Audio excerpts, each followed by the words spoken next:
The machine these two workers are assembling is a standing seam lock roll forming machine.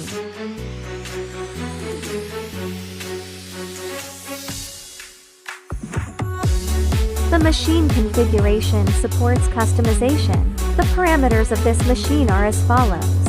17 rows of forming rollers, made of 45 chrome-plated steel, with a 70 mm diameter shaft. The number of rows formed depends on the material, thickness, and wave peak height of the desired product. The body structure is of a steel plate welded, and the base is made of 350-hour steel. The power of the transmission motor is 4 kilowatts, and the power of the oil pump is 5.5 kilowatts. These are the basic configurations of the machine.